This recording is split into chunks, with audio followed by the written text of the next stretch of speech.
के विचारों को सम्मिलित करूंगा। डिबेट बहुत शानदार चल रही है, आप दोनों लोग कृपया सहयोग करें। वैभव महेश्वरी आम आदमी पार्टी के प्रवक्ता हैं। इनको मैंने इसलिए बुलाया क्योंकि इनकी पार्टी भी आजकल ईडी से पीड़ित है, ईडी सिंड्रोम की शिकार है। आपके एक नेता भी आजकल ईडी की वजह से जेल में है, सत्येंद्र जैन। क्या ईडी का राजनीतिक दुरुपयोग हो रहा है या फिर ईडी ठीक कर रही है? राहुल के मामले में आपकी पार्टी का स्टैंड है कि राहुल को के ऊपर आरोप लगा रही है आपकी पार्टी, लेकिन जब बात सत्येंद्र जैन की आती तब आप उनको क्लीन चिट देते हैं। भ्रष्टाचार का सफाया करने के लिए, उनकी जांच करने के लिए और दोषियों को अंजाम तक पहुंचाने के लिए किया गया है। नियत तो साफ थी, लेकिन आज देश की नहीं दुनिया की सबसे बेईमान और सबसे खतरनाक जो डेमोक्रेसी के लिए पार्टी है, जो बीजेपी है, उसके हाथ में ये एजेंसी एक गुंडे की तरह काम कर रही है। मैं इसको रिपीट कर रहा हूं कि बीजेपी के हाथ में ये प्रतिष्ठित संस्थाएं गुंडों की तरह काम कर रही हैं। ये जिसका मन करता है उसको उठाते हैं, जिसका मन करता है उसको इंटरोगेट करते हैं। अब दिल्ली के आप मामला देख लीजिए कि हमारे यहाँ तो ईडी की रेड कोई नई बात है ही नहीं। हमारे यहाँ मुख्यमंत्री के यहाँ, डिप्टी सीएम के यहाँ, हमारे यहाँ सत्येंद्र जैन जी के यहाँ सीबीआई, ईडी, इनकम टैक्स के छापे, रेड, यानी कि उनके बेडरूम तक। आप लोग तो शक्लें पहचान गए होंगे छापा डालने वालों की। तो आप समझ लीजिए कि क्या डेमोक्रेसी का इन्होंने मजाक बनाया, इन संस्थाओं का इन्होंने क्या हैसियत करके डाल दी है। इनके मतलब वो आदमी जो माना जाता है जिसको कि जिसने विश्व के सबसे अच्छे हेल्थ मॉडल का एक इंट्रोड्यूस करके दिया, सारे में इसकी तारीफ होती है, स्कूल बना के दिए, जिसने फ्लाईओवर और पुलों के निर्माण में पैसे बचा के दिए, उस पैसे से दिल्ली वालों के लिए इलाज और एमआरआई जैसी सुविधाएं दी, उस आदमी के अंदर ये भ्रष्टाचार ढूंढ रहे हैं। अच्छा, ढूंढ भी रहे हैं तो ढूंढ के दिखाओ ना। कुछ मिल भी नहीं रहा है, जब कुछ मिलता नहीं है तो जाके कहते हैं उनके करीबी क्या मिले। जैसे कि मान लीजिए ईडी मेरे यहाँ अगर रेड मारे, मुझे कुछ ना मिले तो कहे वो ब्रिजेश मिश्रा जी से इनकी चाट होती थी, करीबी है, उनके यहाँ बहुत सामान मिला। अच्छा, तो फिर मेरे यहाँ प्लानिंग कर रहे हो क्या?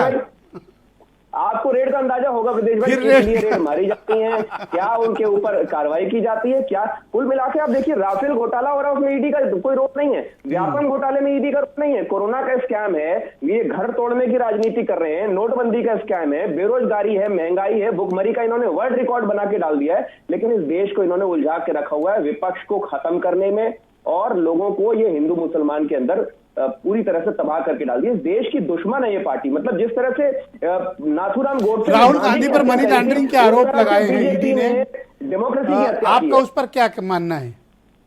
ईडी इस समय जितने भी काम कर रही है वो सिर्फ और सिर्फ अपने ऑपोजिशन के नेताओं को डराने, धमकाने और विपक्ष को खत्म करने के लिए कर रही है। ये कोई एक्चुअली जांच नहीं हो रही है। ये सरकार के गुंडों की तरह काम करने वाली एजेंसियां बनी हैं। काम करो ना, आप वो समन देते हैं, आप उनको ले जाके कागज दिखा दो। एक दिन बिठाएंगे, 2 दिन बिठाएं, 3 दिन बिठाएं, बैठो। इनका प्रोसीजर होता है। आप प्रोसीजर करनी, इंक्वायरी करनी, एक बार कर लो, 10 बार कर लो, लेकिन जो काम चल रहा है आप गुंडों की तरह उठाते हैं। कोई कारण नहीं, बस कोर्ट में कहते हैं वो आरोपी नहीं है, लेकिन उठा के रखा हुआ है। और किस तरह से टॉर्चर हो रहा है, ये लोकतंत्र है? ये किस तरह का मजाक चल रहा है ये? तो मुझे नहीं लगता कि कोई भी एजेंसी की स्वायत्तता बिल्कुल भी बची हुई है, और बीजेपी को जरा भी परवाह है इस देश की इज्जत की। किसी छोटे छोटे देश आज हमें 2 राज्यों में सरकार है, आप जवाब तो नहीं दे पाए सत्येंद्र जैन की गिरफ्तारी का। नहीं, हम ये कह रहे हैं कि सत्येंद्र जैन की गिरफ्तारी का विजय जी जवाब क्या दें, कोई सवाल ही नहीं है हमारे ऊपर। तो वो कह रहे हैं कि उन्होंने भ्रष्टाचार की, हम कह रहे हैं साबित कर दो। कोई मतलब किस तरह का सबूत लेके आ रहे हैं, कोई चीज ये पेश कर पा रहे हैं? हमारी 400 फाइलों को मोदी जी ने सालों तक चेक करवाया, एक भ्रष्टाचार नहीं मिला। ऐसी सरकार चला के दिखाई हमने 7 साल। थैंक यू वैभव जी, बहुत शुक्रिया आपका, बहुत बहुत धन्यवायद। मैं इस कार्यक्रम में संजय तो चिल्लाएंगे ही, अपनी अपनी बारी में बोलिए। हाँ, वैभव महेश्वरी, ऐसा है कि आप लोग सड़क पर बैठकर डिबेट नहीं कर रहे हैं, चैनल पे कर रहे हैं। कृपया संयम बरतें, दोनों सीनियर लोग हैं, शांत हो जाइए। वैभव महेश्वरी, बीजेपी कह रही कांग्रेस भ्रष्ट है और फिर बीजेपी कह रही कि आम आदमी पार्टी भ्रष्ट है। देखिए, ये इनका कहना तो खैर अलग ही बात है। दुनिया की सबसे छोटी पार्टी है, इनका नाम ही सबसे छोटी पार्टी है। बहुत ही कॉन्फिडेंस के साथ में झूठ बोलते हैं, पूरे देश से, पूरे सिस्टम से झूठ बोलते हैं। लेकिन ये आम आदमी पार्टी के अंदर ईडी की जो एक फेल इन्होंने रेड करी है, इतनी बार करी है, इसका कोई जवाब ये देंगे कि क्यों इस एजेंसी को इन्होंने बिल्कुल जो है वो इतना नीचे गिरा दिया है, इस एजेंसी की गरिमा को?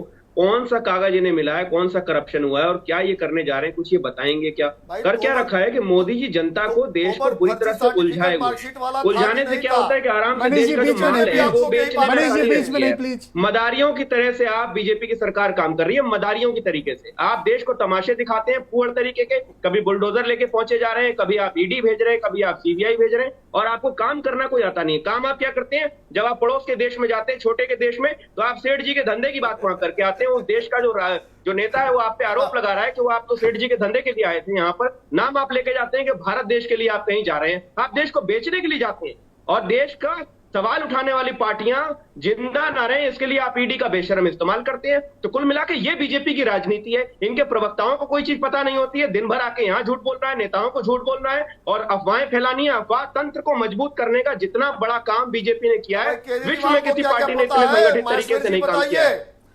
बताइए, बैठे झूठ बोल रहे हैं। शीला दीक्षित का कागज, अरे कहा था कि नहीं कहा था कि मैंने उसका सर्टिफिकेट देखा है, मैंने उसकी मार्कशीट देखी है, बाद में उसको बर्खास्त करना पड़ा।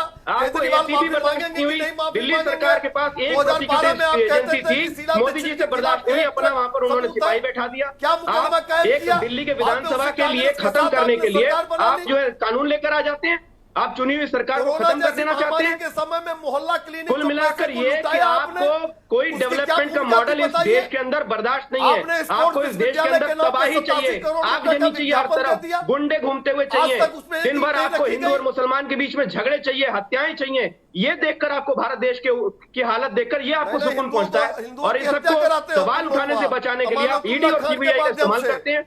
दंगे कराते हो, हवालदार बना के रखा आपने ईडी को। सीबीआई अधिकारी, हम नहीं डरते आपके ईडी सीबीआई से, भेजो कितनी बार भेजोगे। तुम्हारा जो सभासद गिरफ्तार होता है जेल में है दंगा कराने के झूठ बोल के पूरे देश को, अब तो दुनिया कहने लगी है कि आप लोग एक झूठी पार्टी हो। दुनिया कहती है कि आपके प्रधानमंत्री जब आते हैं तो पेट के धंधे की बात करते हैं। अरे भारत के लिए कभी बात करो, थोड़ा गर्व होगा। भारत देश की जनता ने आपको चुन के भेजा है, धंधा चलाने के लिए नहीं भेजा है। अमानतुल्लाह खान के साथ, उस सभासद के साथ आप बात करोगे? दिन रात झूठ बोलना, दिन रात झूठ बोलना। अरविंद केजरीवाल 100 बार झूठे पकड़े गए। अरे मैं कहता हूँ पंजाब आपको में हमारे क्या विधायक की डिग्री पे शक है, आप मोदी जी की डिग्री सामने ले आओ, मैं अपने विधायक की डिग्री सामने ले आता हूँ। आप मोदी जी की डिग्री ले आओ सामने, मैं विधायक की डिग्री सामने रख दूंगा। आप बात करोगे? मोदी जी की डिग्री सामने रख दो, देश देखना चाहता है अपने प्रधानमंत्री की डिग्री।